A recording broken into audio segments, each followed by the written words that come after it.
keluarga bangsawan, tepatnya putra GPH Suryaningrat dan cucu Paku Alam III.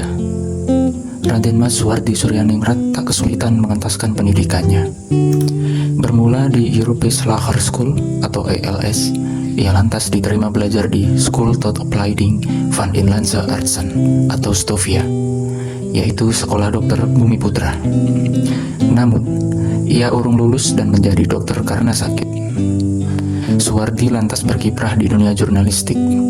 Surya Utomo, Midden Java, The Express, Utusan Hindia, Kaum Muda, Cahaya Timur, dan Pusara adalah beberapa media yang pernah menjadi pelabuhan karirnya.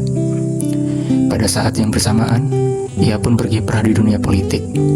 Sempat bergabung dengan Budi Utomo.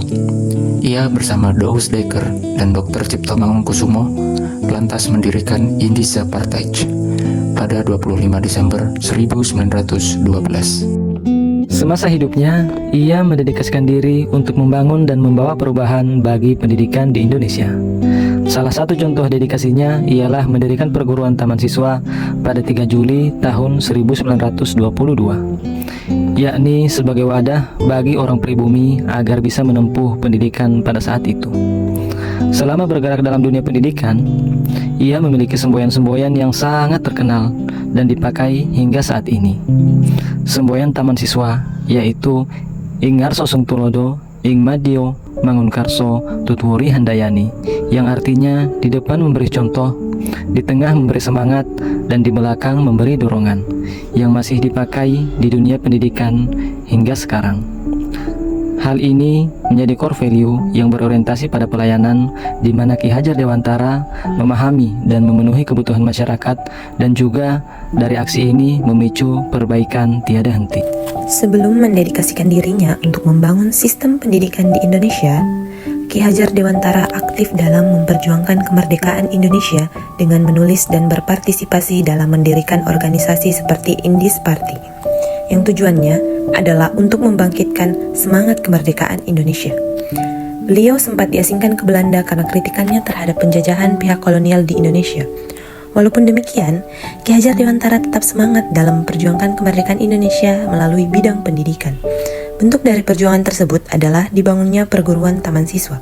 Konsistensi, kedisiplinan, dan integritas yang ditunjukkan Ki Hajar Dewantara dalam perjalanannya memperjuangkan kemerdekaan merefleksikan nilai akuntabel. Kompeten. Saat diasingkan ke Belanda, Ki Hajar Dewantara tidak berhenti belajar.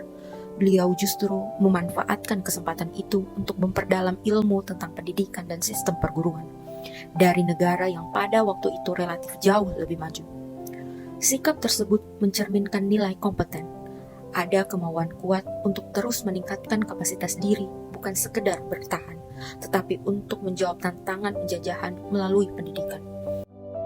Selain itu, Ki Hajar Dewantara juga dikenal sebagai sosok yang inklusif dan adil. Beliau percaya bahwa setiap anak bangsa berhak mendapatkan pendidikan tanpa memandang latar belakang sosial maupun ekonomi. Baginya, pendidikan adalah hak dasar, bukan hak istimewa.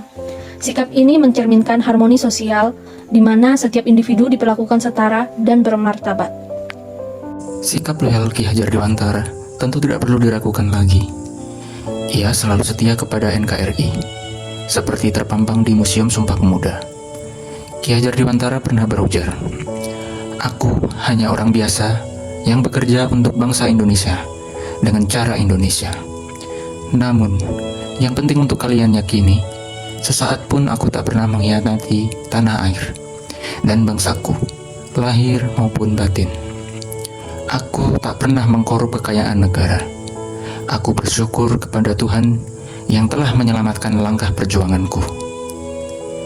Ia tak pernah berkhianat dan selalu menjaga nama baik Indonesia, meskipun hal ini membuat ia dijatuhkan hukuman pengasingan oleh pemerintah kolonial. Nilai adaptif tercermin dari pemikiran Ki Hajar Dewantara bahwa setiap usaha kemajuan hendaknya ditempuh melalui petunjuk trikon, kontinu, konvergen, dan konsentris. Kontinu berarti berkelanjutan, terus bergerak maju tanpa terputus. Konvergen berarti terbuka, menerima ilmu dari berbagai sumber dari manapun pengetahuan itu datang. Dan konsentris berarti tetap berakar pada identitas serta konteks kita sebagai bangsa Indonesia. Nilai kolaboratif pada Ki Hajar Dewantara tercermin pada kerjasama yang beliau lakukan dengan Danudirja Setiabudi dan Cipto Mangunkusumo untuk mendirikan Indis Party. Indis Party merupakan partai politik pertama di Hindia Belanda yang beraliran nasionalisme.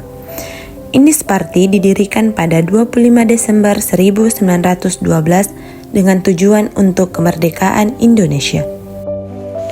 Sosok Ki Hajar Dewantara mengajarkan kepada kita bahwa perubahan besar selalu berawal dari niat tulus untuk melayani. Ia bukan hanya seorang tokoh pendidikan, tetapi juga teladan nilai-nilai berakhlak dalam tindakan nyata. Berorientasi pelayanan melalui taman siswa, akuntabel dan berintegrasi dalam perjuangan, terus meningkatkan kompetensi diri, menjaga keharmonisan, loyal kepada bangsa, adaptif terhadap perkembangan zaman, serta kolaboratif dalam membangun gerakan kebangsaan. Semangatnya mengingatkan kita bahwa menjadi abdi negara bukan sekedar menjalankan tugas, tetapi menghadirkan manfaat bagi masyarakat melalui keteladanan Ki Hajar Dewantara. Mari kita terus melangkah dengan semangat Tuturi Handayani, memberi dorongan, menjadi inspirasi, dan berkontribusi nyata untuk Indonesia yang lebih maju. Saya dengar waktu Bapak ditangkap tidak cukup oleh 2-3 orang sejadu saja.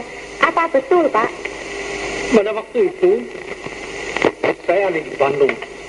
Memang pusat dari aksi kita Bandung.